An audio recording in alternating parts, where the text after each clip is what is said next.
নিদর্শন। যারা শোনে মুগ্ধ হয়, দলে দলে মুসলমানদের সংখ্যাও বাড়তে থাকে।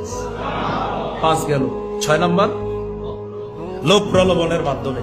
যে মোহাম্মদের কাজ তো বাধা দেওয়া যাচ্ছে না, লোভ প্রলোভনের মাধ্যমে দেখি বাধা দেওয়া যায় কিনা। কি করা যায়? কয়েকজনকে মোহাম্মদের কাছে পাঠাই। কাকে পাঠানো যায়? নামটা মনে রাখবেন, উতবা ইবনে রবিআ। উতবা, আগেরটা কিন্তু উকবা কফ দিয়ে, আর এটা হলো তা দিয়ে, উতবা ইবনে রবিআ। আগেরটা কফ দিয়ে, উকবা ইবনে আবি মুআইদ, ওই যে জালেম। আর এটা হলো উতবা তা দিয়ে, উতবা ইবনে রবিআ নবীজির কাছে গেছে। খুব ভালো করে মনে রাখবেন। আজকে আপনাদেরকে পুরস্কৃত করা হবে মনে হয় সিরাত ইবনে হিশাম, না? শুনলাম এই সিরাত ইবনে হিশামের মধ্যে আসছে উতবা ইবনে রবিআ গেছে নবীজির কাছে। যাওয়ার পরে কয়, ভাতিজা তুমি তো মাশাআল্লাহ অনেক ভালো মানুষ, তোমার বংশী সব কিছু বলার পর তোমার কিছু কথা বলতে আসছি। কি কথা বলেন চাচা? বলতেছে 4টা প্রস্তাব তোমাকে আমি, প্রথমে 3টা প্রস্তাব দিব, 3টা না মানলে 4র্থটা দিব।